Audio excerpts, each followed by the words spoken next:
clear on the World Day of Mother Tongues that in fact there's people from all over the world. And if you're a tourist and you discover that the person driving your U-Bahn is in fact from your country, that can be a lovely connection with the city where you think, aha, you know what? Vienna's more complex and more worldly than it seems at first. So we asked Vienna Linie, okay, on the World Day of Mother Tongues, could we get the drivers to say good morning to all of the people in Vienna in their home language? So they would say in German, good morning, my name is Yuri, I come originally from the Ukraine, and I'd just like to say good morning to you in Ukrainian. So we wanted to connect with the visitors to Vienna, that in fact the drivers of the U-Bahn, the people who are powering and moving the city, are just like them. Vienna Linie said no. They said it might cause a crash if the drivers were too busy making an announcement. And they said, some of the drivers, we can't force them to say good morning. I don't think we need to force them. But they also somehow misunderstood the whole project, which was a shame. The Eurovision Song Contest really is an important opportunity. We proposed to Wien Tourismus, who do great work, by the way. I'm a big fan of Wien Tourismus. To position Vienna as being at the heart of Europe. Obviously, Eurovision is a pan-Europe moment, and there aren't so many of those. It's not just about the European Union. You know, it goes, to the edges in every direction of Europe. We wanted to play 3 European anthems to remind people that Vienna has got great European history. Forget about it. I'll tell you the 3 songs. One of them is Beethoven's Ode to Joy. You all know that? Feel free to join in. The second song is the Eurovision anthem, which is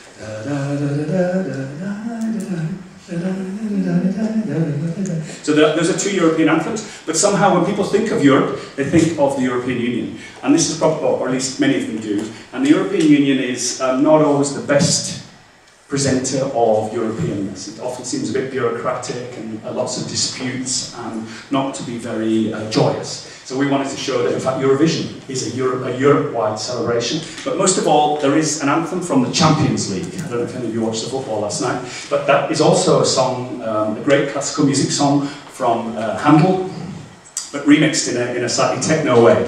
And do you all know the Champions League theme? Can you hear it? Oi. Yeah? Has anybody got a computer where we could play it now? Yeah? No, I'm sorry, I'm not logged in. Nobody's online? Okay. Champions League theme, no? Okay. Anybody online? Please. Do you mind just playing it? I hope that you will all recognise it immediately, but it's another pan-European anthem, and we thought, come on, let's celebrate Vienna being at the heart of it, because during the Eurovision Song Contest, you have this 10-minute pause where the national public broadcasters, who don't play the advertisements, suddenly they've got to fill up this 10 minutes with some kind of entertainment. The Irish created Riverdance for it. Oh yeah? Yeah, that's a European anthem, and it really stirs a different public, a different audience than some of these classical music. It doesn't quite sound like classical music. It's sung in English, French, Spanish and German, but it's an evocative, and they start to sing, champions. It's a pan-European anthem that people don't expect, and thank you. And we wanted to play that in all of the music venues of Vienna. We wanted to get Schlager bands, rock bands to sing this song, also the open house, the Staatsoper, to get people to recognise that these songs can be adapted for a new generation, to play with it a little bit. Wien Tourismus said no. We get a lot of no's, but we celebrate our no's, thinking how can we remix that and add it to another time to what it is that we do. This is a project we did in Dornaplatz to celebrate a rather boring square in Hennals in the 17th district of Vienna. By the way, I don't like it in Vienna. The people live in numbers. They all live in the 12th or the 14th. And to me, that's reducing the city to some kind of postal code administration. I think we should celebrate history and the identity and open up to visitors, because visitors are like, you live in the 4th? What is that? That doesn't make any sense, so people don't really live in neighbourhoods here, they live in numbers. But every neighbourhood has a name, and we really should celebrate that. 3 of the Bezirk in Vienna, 3 of the districts are called after women.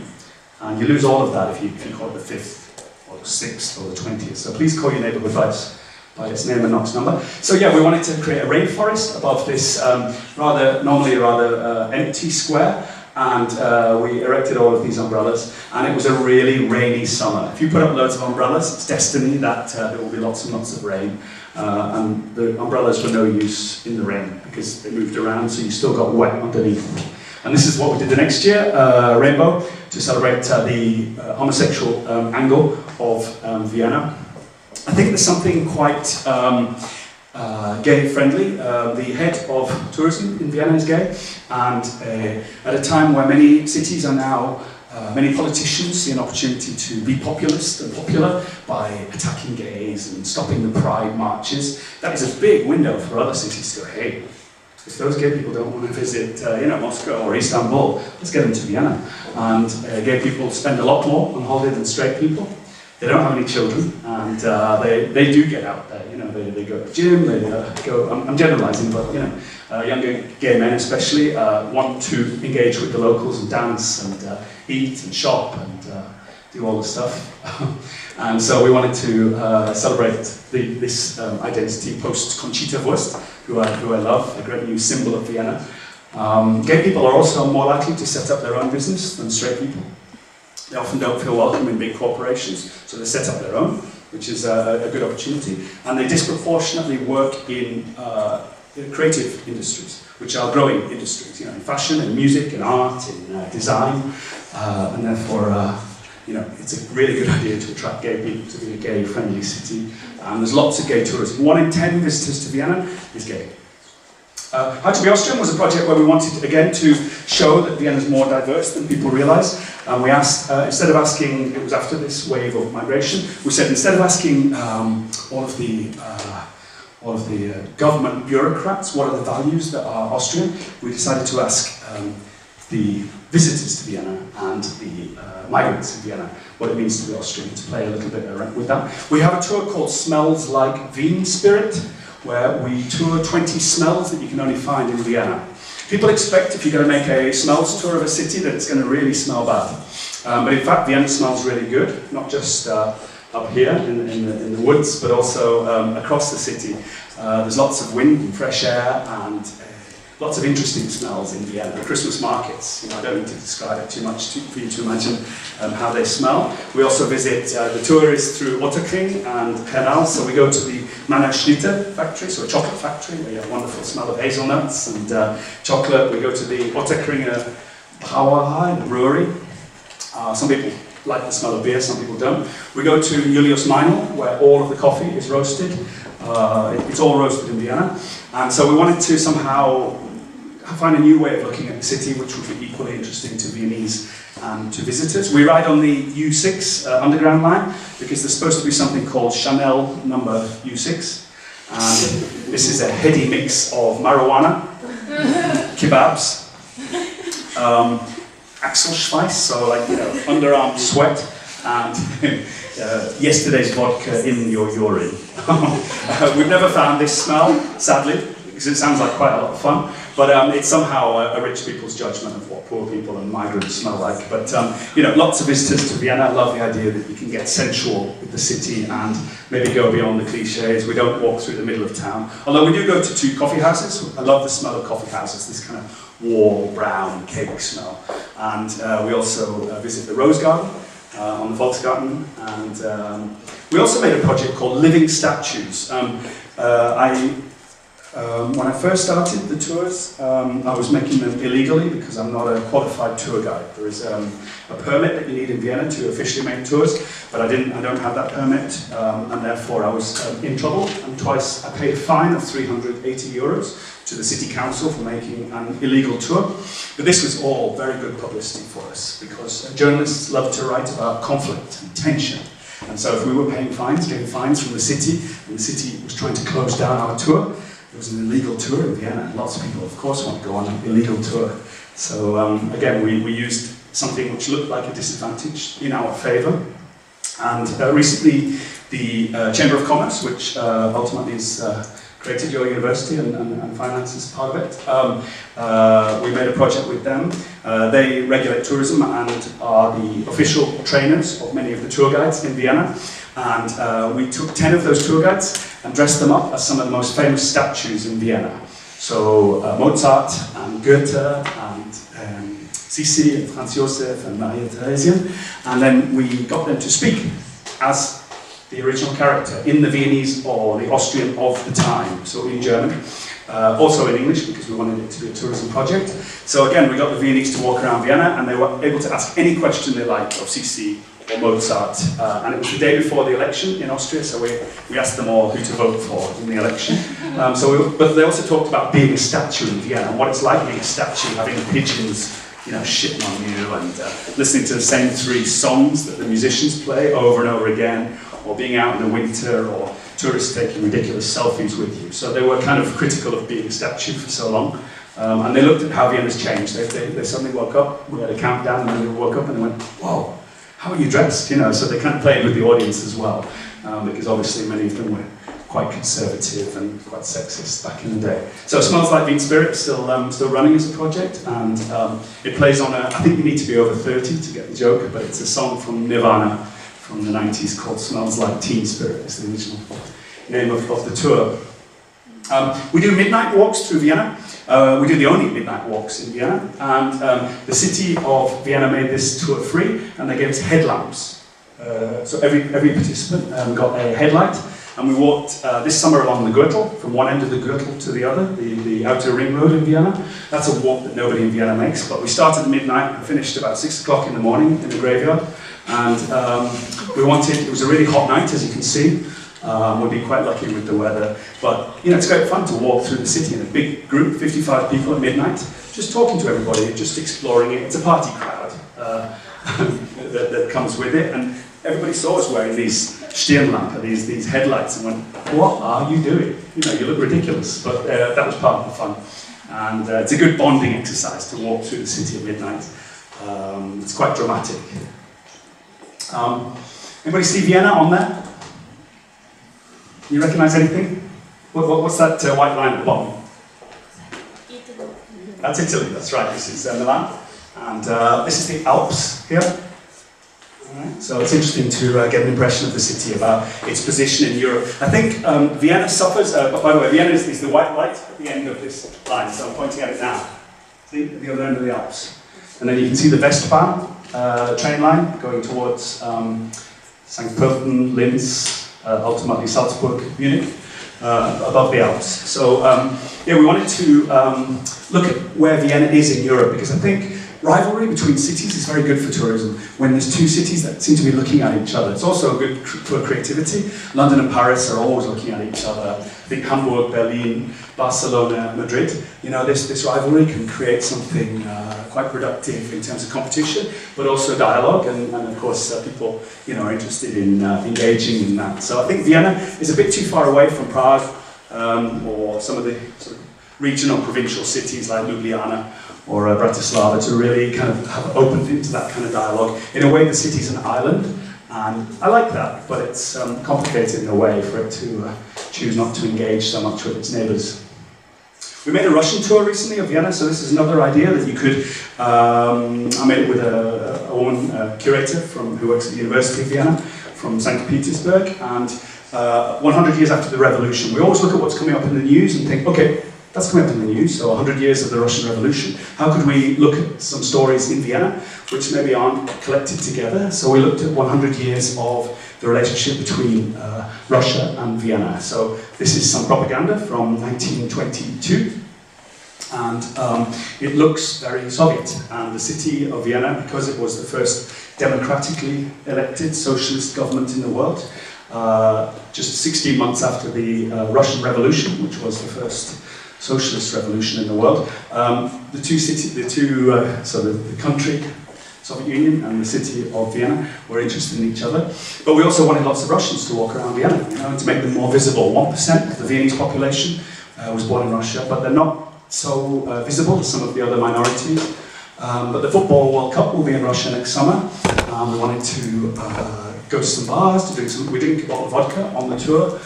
Good vodka, and we talk about spies. There are 8,000 spies working in Vienna, do you know that? Because of the International Atomic Energy Agency. More than any other country in Europe. And we did get some people from the foreign ministry coming on our tour. who are quite interested to hear, because we stand in front of the embassy and the Russian Orthodox Church. So, you know, we're not scared to be political, but at the same time, this tour was much more, we read lots of bad news from Russia. We wanted to celebrate the country, you know, the food, the music, the dance, and the dialogue with Vienna.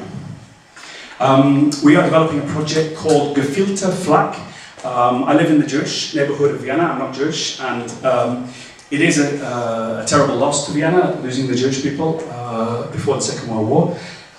They are back now, but I discovered that the food, which there are 6 kosher restaurants in Vienna, the food which the Jews eat, and also which is available in the restaurants, is nothing to do with the original Jewish food from Vienna before the Second World War, because the new Jews come either from the Soviet Union, they were invited in the 90s, or they come from Israel. And so we thought, well, how about if we find out what the original Jewish food was in Vienna and cook it up on the top of a Nazi tower? This is the Haus des Meeres, which is a tourism product in itself. We thought, come on, let's cook up that food, because most people don't know it, and it's quite interesting. I loved Quentin Tarantino's film, Inglourious Basterds, in which he completely rewrites history by Brad Pitt leading a band of Jewish banditos who explode Hitler in a Paris theatre. So it's not very accurate history, but it's great fun to watch Jews killing Hitler. And we thought, well, how could we do something similar in Vienna? Let's cook up Jewish food on top of a Nazi tower to show them, you know, which side lost the war. And the Jews didn't win the war for sure, but they are back in Vienna and the Nazis are not. So please come along. That will be a project in the springtime. And again, it's a provocation and therefore guaranteed to get some press, which is what we're always thinking about, telling some new stories about Vienna, which celebrate the history of the city, but which update it somehow. And any story about Jewish people attracts a lot of media, both positive and negative, and we will play with that, because in general, if you visit Germany, if you go to Munich or Nuremberg, you can go deep into the Second World War. And if you come to Vienna, you can't really. It's not a very easy to access story, but it should be, because Hitler was an Austrian, and there are buildings like this around the city, and a party formed by ex-Nazis will be the minority party in the next government. So you know, we need to start having more of a debate about you know, what it means if a party like the Freedom Party, who will be joining the government, you know, if you blame outsiders for all your problems and get elected, that's what the Nazis did. You know, let's not do that again, because it didn't work out very well. We need to you know, open up some new stories about what it means, why tourists visit one town and not another. You know, Trump has been really bad for American tourism. People don't like Donald Trump in general outside of America, and therefore they're less likely to go to America now. The tourism numbers are down.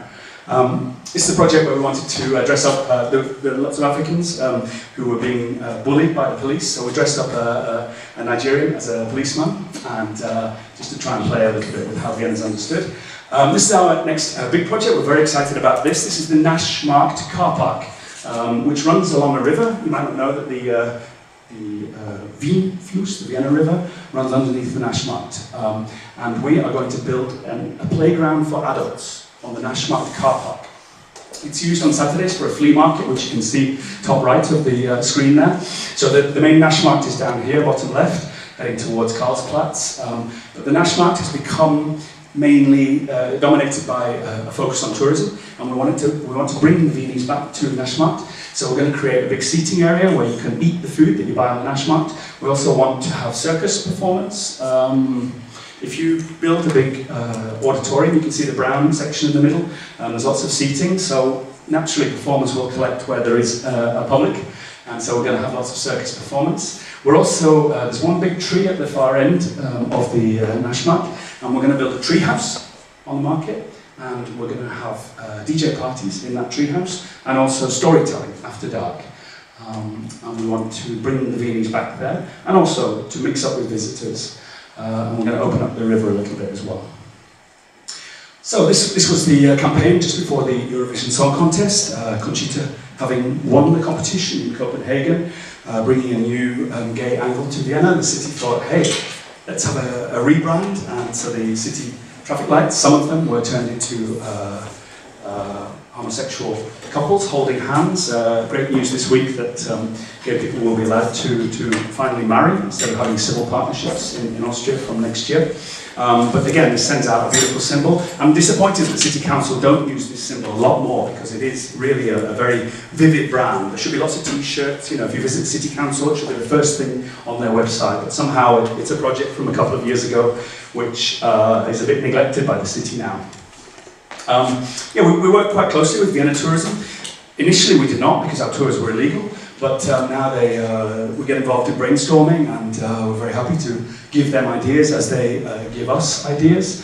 Every February, a group of journalists comes from around the world, invited by Vienna Tourism, to experience the new city, and we create events for them so that they go home telling some new stories about Vienna. These are some of the new kinds of tourism. People might imagine that tourism has become something, you know, it's kind of conservative and retro. Most people who travel go traveling for old stuff. They go to old cities, they want to take pictures in front of old stuff. Tourism, this is from Wikipedia.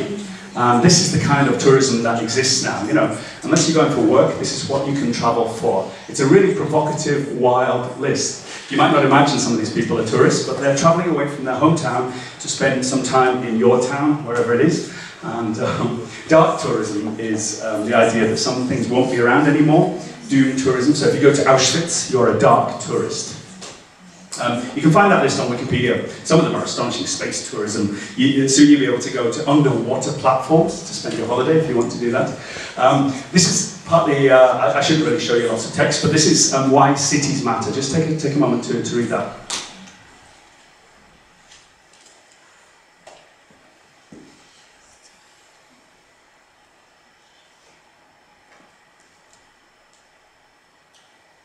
This is a reason that we should all walk more. Vienna is a great walking city, and we create walks. We do lots and lots of walks with the locals, and unfortunately, walking is something, if you look on TripAdvisor, the #1 thing to do in Vienna is to walk around the Innenstadt, to look at all the beautiful buildings there, which is free, and it is something which those visitors to Vienna, many of them have paid a lot of money to come to Vienna, and what do when they come here? They walk and walk and walk. It's also true in Paris and in London. Tourists walk a lot more than the locals do, and people who walk around their hometown when they have visitors, they go, you know what, this is great, I don't know why I don't do this more often. But if you visit a city like New York, there's a great energy on the streets because everybody walks a lot. And if you visit a city like Houston, or Dallas, or Los Angeles, there's very few people walking around the city. There's more than there used to be, but it doesn't have the same rhythm of life. One of the wonderful things about the Italian cities is the fact that people see walking like an opportunity, you know, as a catwalk, you know, they want to be seen, and you know, it's kind of sexy theatre. The Viennese mostly walk just to get somewhere, and they don't walk with any great style or charisma, but walking is a great opportunity, and if tourists do it and really enjoy it, then the locals for sure should be doing it also. But this text also explains why walking is very good for the economy, because you come across people that you know, and you have a chat, and you meet their friends, perhaps. You know, if you are cycling, you rarely stop to talk to people that you know. If you're driving, you almost never do. If you're walking, you regularly stop. If you know people, to talk to them, and that's a great opportunity for the economy.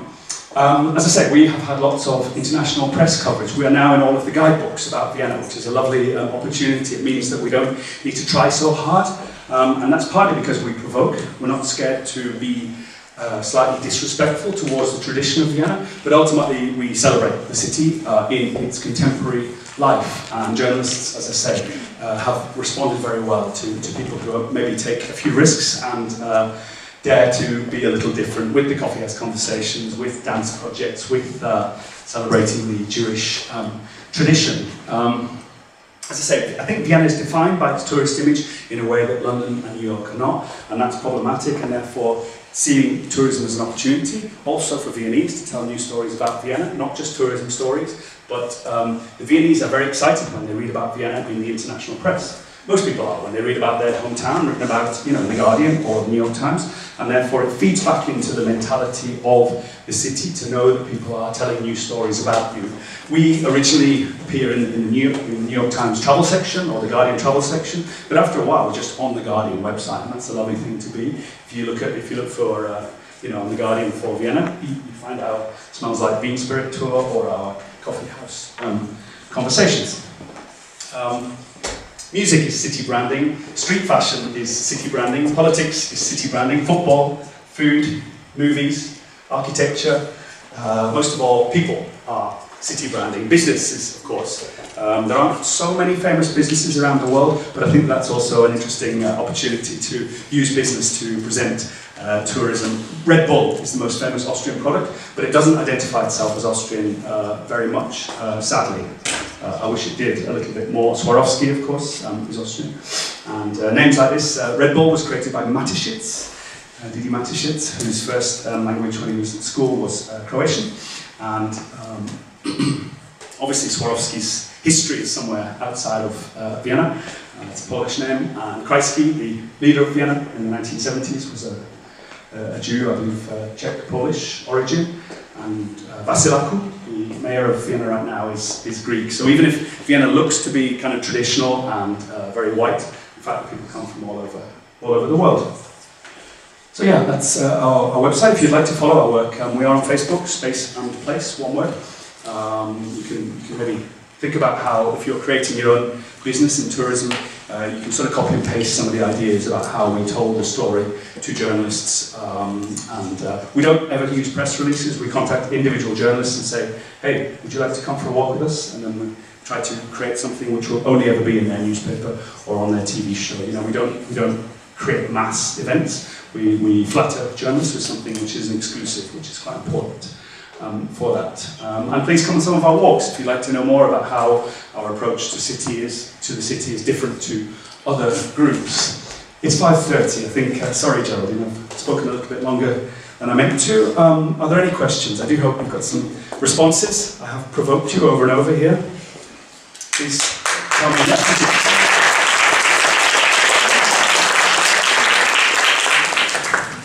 Any questions, please? Anything at all? Any responses, any criticisms of what I've done, said? Yeah. How come you're so passionate about connecting people from different backgrounds and making them share their stories? Thank you. Well, that's a very flattering question. It's an opportunity, it's my job. So ultimately, you know, I don't want to seem, we are a non-profit group, but it is what I do all day, just like other people, you know, clean the streets or cook food. So I saw it as I say, migrants often, when they arrive in a city, just see a missing opportunity and think, hey, you know, in London, if you wander into a pub, you can talk to the locals, because people stand up to drink in Britain. And so 3 groups become 1 group. And in Vienna, if you go into the Gasthäuser or the coffee houses, they're designed for a certain kind of stillness and intimacy and coziness. It's very difficult for 3 tables in Vienna to become 1 table, like it happens in other cities. So I thought, okay, if people don't naturally, spontaneously talk to each other in Vienna, I'm going to artificially provoke them into doing it by saying, look, we need you from the UN, we need you from Vienna. And so, yeah, I mean, I do find that Vienna is a very difficult city to understand and to know. I'm still learning new stuff every day. But if you go for a walk with lots of locals, our tours are very cheap. They cost €5 compared to 16 euros for the official tours. That means that you get lots of pensioners, students, migrants, you know, kids come on the tour. We do also some of the walks as English lessons. So we walk around the city, and instead of the teacher teaching the kids for 2 hours, they come on our walk as an English lesson. Yeah, I suppose that I didn't find Vienna very friendly at the beginning. I was like a little child when I arrived in Vienna. I didn't speak the language. I didn't know anybody. So my wife's friends pretended to be my friends for a while. You know, I didn't know how all the bureaucracy worked. You know, I didn't have a tax number. So, you know, peu à peu, it takes time to really engage with the city. Now I've got my own friends. Yeah, I'm really proud. Yeah, I introduced people to my wife, you know. She's like, you got your own friends. I think she quite liked it when I was a little child, you know, but in a way, you know, I just didn't know how anything worked, and it takes time to understand that. So, yeah, my own personal pride kicked in, and I thought, come on, I've got to find a job, and because it's quite difficult. I didn't speak German, so, you know, I needed to create my own business. You know, if you write an application in my rubbish German, my freestyle Deutsch, you know, I'm not going to get very far. But now I do 1-hour interviews on the lines, and I apologise for my Deutsch at the beginning. You know, Der, die, das, it's not very important for me. On Tuesdays I just say der all day, hoping, you know, sometimes I'm right. I've got a 4-year-old son, Joseph, and he started to correct my German now. He says, because he hears me speaking to, you know, people all around the city when we go to cafes, and he says, "Noch einmal, Papi, aber dieses Mal richtig." He says, you know, repeat that, Papi, but